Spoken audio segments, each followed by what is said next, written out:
नमस्कार। आज मैं इस वीडियो के माध्यम से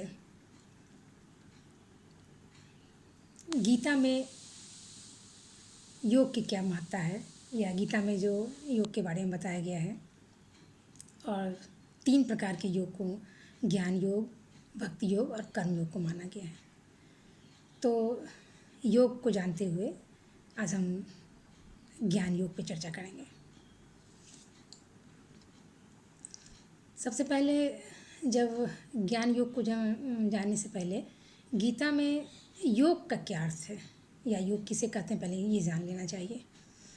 तो योग शब्द जो है वो ये युग धातु से बना है, जिसका अर्थ होता है मिलना। तो गीता में योग शब्द का व्यवहार आत्मा का परमात्मा से मिलन के अर्थ में लिया गया है और योग का व्यवहार गीता में बहुत ही विस्तृत अर्थ में लिया गया है। वैसे योग दर्शन में जो है वो योग दर्शन में जो पातंजल योग जो है उस योग दर्शन में योग का अर्थ होता है चित्त वृत्तियों का निरोध, परंतु गीता में योग शब्द का व्यवहार ईश्वर से मिलन के अर्थ में लिया गया है। और गीता क्या कहते हैं, गीता किसे कहते हैं, गीता कौन क्या है, तो यहाँ यह बताया गया कि गीता वह विद्या है जो आत्मा को ईश्वर से मिलने के लिए अनुशासन तथा भिन्न भिन्न मार्गों का उल्लेख करती है या हमें भिन्न भिन्न रास्तों के बारे में बताती है। और गीता का मुख्य उद्देश्य कर्मयोग ही है। कर्मयोग नहीं, ये कह सकते हैं गीता का मुख्य उद्देश्य योग है और उस योग के तहत 3 तरह के योग को माना गया है। जिस प्रकार हमारे मन के जो 3 अवस्थाएं होती हैं, ज्ञानात्मक, भावनात्मक और क्रियात्मक अवस्था, और इन्हीं तीनों अवस्थाओं के अनुरूप जो है ज्ञानात्मक अवस्था के अनुरूप ज्ञान योग, भावात्मक अवस्था जो होती है उसमें भक्ति योग और क्रियात्मक जो होता है अवस्था के कर्म योग के द्वारा। ये इसलिए गीता में इन तीनों ही योगों का समन्वय हुआ है। आत्मा जब बंधन की अवस्था में चली जाती है और बंधन का जो नाश होता है वह का जो नाश होता है वह हम योग से ही संभव है। योग आत्मा के बंधन को अंत करके उसे ईश्वर भक्ति और या ईश्वर की ओर जोड़ती है। इसलिए गीता में ज्ञान, कर्म और भक्ति के द्वारा मोक्ष के मार्ग को बताया गया है कि इन तीनों रास्तों पे चल के हमें मोक्ष की प्राप्ति हो सकती है। और तो इसलिए तीनों मार्गों में एक एक करके हम लोग देखेंगे। आज हम लोग देखें कि तो पहला जो ज्ञान योग होता है, यानी ज्ञान के द्वारा किस तरह हम मोक्ष मार्ग की ओर प्रशस्त हो सकते हैं, किस तरह मोक्ष को प्राप्त कर सकते हैं। और तो ज्ञान योग क्या है, मतलब इसमें क्या बताया गया है। तो असल में जब मानव अज्ञानवश, मनुष्य जब अज्ञानता के वश बंधन की अवस्था में पड़ जाता है और अज्ञान का अंत अभी तक हम यह जानते आए हैं कि अज्ञान का नाश ज्ञान से ही होता है। इसलिए गीता में जो है मोक्ष को अपनाने के लिए ज्ञान की महत्ता पर काफ़ी प्रकाश डाला गया है। गीता 2 प्रकार के ज्ञान को मानती है, एक होता है तार्किक ज्ञान और दूसरा होता है आध्यात्मिक ज्ञान। तार्किक ज्ञान वस्तुओं के बाह्य रूप को देखकर उसके स्वरूप की चर्चा बुद्धि के द्वारा करती है और आध्यात्मिक ज्ञान जो है वह वस्तुओं के आभास में व्याप्त होकर सत्यता का निरूपण करने का प्रयास करती है। तो बौद्धिक या तार्किक ज्ञान को दरअसल जो होता है वह उसे विज्ञान भी हम कहते हैं, और जबकि आध्यात्मिक ज्ञान को एक्चुअली ज्ञान कहा जाता है। गीता के अंतर्गत इस तरह की बातें पढ़ते हैं तो लगता है। और तार्किक ज्ञान में चूँकि ज्ञाता और ज्ञेय का द्वैत पाया जाता है, विराजमान रहता है। हम ज्ञाता और ज्ञेय के बीच जो ये द्वंद्व नहीं कह सकते, ये कह सकते हैं कि ये जो द्वैत भाव होता है वो द्वैत भाव इसमें वर्तमान रहता है तार्किक ज्ञान में। लेकिन जब आध्यात्मिक ज्ञान की ओर हम बढ़ते हैं तो ज्ञाता और ज्ञेय का जो है अंतर वो मिट जाता है, वो अंतर हमें उसमें नजर नहीं आता है, नहीं दिखता है, नहीं रहता है।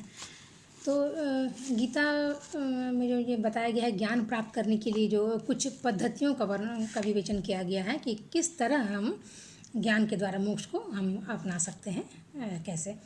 तो उसमें मुख्य रूप से जो है जो बातें हैं उसे हम देख लें संक्षेप में। तो पहली बात तो ये है कि जब व्यक्ति ज्ञान चाहता है तो उसे शरीर, मन और इंद्रियों को शुद्ध रखने की आवश्यकता होती है। कोई भी व्यक्ति जो ज्ञान प्राप्त करना चाह रहा हो उसे सबसे पहले क्या होता है, अपने शरीर, मन और इंद्रियों को शुद्ध रखना पड़ता है। क्योंकि इंद्रियां और हमारे जो मन होते हैं वो चंचल होते हैं, जिससे वे क्या होता है, विषयों के प्रति आकर्षित होते हैं और परिणाम स्वरूप वे दूषित हो जाते हैं और अशुद्ध हो जाते हैं। अतः जब तक मन को हम शुद्ध नहीं कर सकते हैं, या ये कहें कि मन को बिना शुद्ध किए कोई भी साधक ईश्वर तक पहुंच ही नहीं सकता है। क्योंकि ईश्वर जो है, ईश्वर तक अशुभ वस्तुओं का या अशुभ चीज़ों को वो स्वीकार ही नहीं करते हैं। इसलिए ईश्वर तक पहुंचने के लिए, यानी मोक्ष तक पहुंचने के लिए, मोक्ष की प्राप्ति के लिए, ज्ञान प्राप्ति के लिए सबसे पहले साधक को अपनी इंद्रियों और मन पर नियंत्रण करना होगा, उसे संयम करने की जरूरत होती है। उसे और मन को शुद्ध रखना जो कि पहला ये स्टेज है, इसे अनिवार्य रूप से इसका पालन करना पड़ेगा। फिर दूसरा हम क्या देखेंगे कि मन और इंद्रियों को विषयों से हटा के, हमारी जो विषय हैं जिनके प्रति हमारी इंद्रियां आकर्षित होती है, तो उन विषयों से हटाकर ईश्वर में लगाना पड़ेगा। ईश्वर प्रणिधान को जो हम योग दर्शन में जो बताया गया है, तो मन को क्या करना है, उस योग दर्शन में भी यह बताया गया है कि मन को ईश्वर पर लगाना पड़ेगा, निरंतर उस पर ध्यान लगाए रखना पड़ेगा, उसको ईश्वर प्रणिधान के रूप में वहाँ माना गया है। तो चूँकि ईश्वर के अनुशीलन में वहाँ भी बताया गया, ईश्वर के मतलब अनुशीलन में, उनकी भक्ति भावना में हमें अपने आप को लीन कर देना है, ताकि वो हमारा रास्ता आगे की ओर बढ़ सके, हम उसमें प्रशस्त हो सकें। ये दूसरा ये रास्ता हुआ। फिर तीसरी बात हम इसमें ये कह सकते हैं कि जब साधक को यह ज्ञान मिल जाता है कि आत्मा और ईश्वर में तादात्म्य का संबंध, जब यह ज्ञान हो जाता है साधक को कि आत्मा और ईश्वर में तादात्म्य का संबंध हो जाता है, और वह यह समझने लगता है कि आत्मा ही ईश्वर, आत्मा जो है वो ईश्वर का ही अंग है। कहने का मतलब है कि जब ईश्वर साधना में, ईश्वर प्रणिधान में जब हम लीन हो जाते हैं, तो हमें या किसी भी साधक को यह महसूस होने लगता है कि हमारी आत्मा और हम दो नहीं हैं, हमारे बीच जो द्वैत का भाव है वो भाव हमारे अंदर से मिट जाता है, और हम आत्मा को ईश्वर का ही एक अंग और अंश समझने लगते हैं, और यह समझते हैं कि वो हमारे अंदर विद्यमान है। फिर चौथी बात आगे बढ़ें तो फिर क्या क्या, और उसके बाद ज्ञान को परिपुष्ट करने के लिए या बिल्कुल शुद्ध करने के लिए योगाभ्यास का आदेश दिया गया है।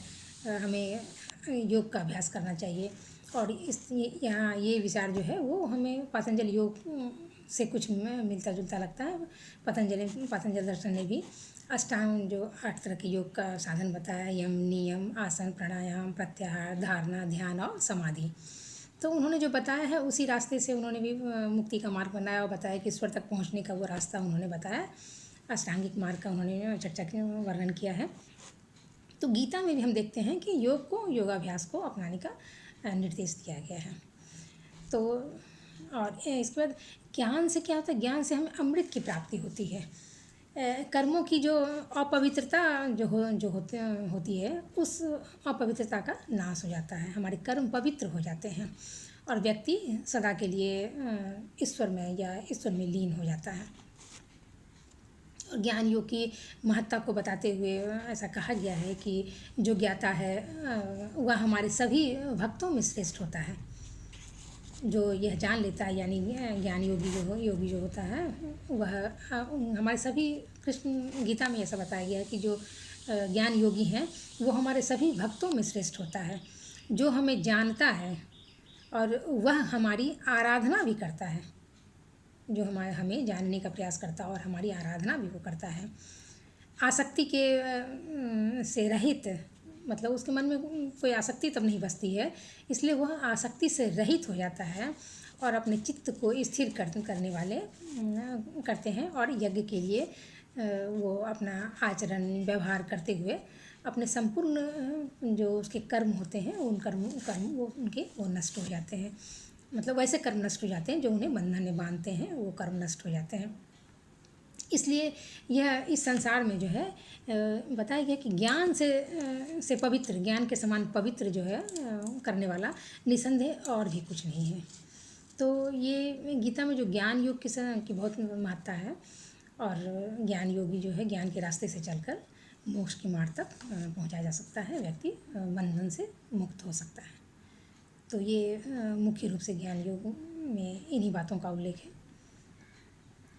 आशा है आपने हमारी बातों को समझा होगा। धन्यवाद।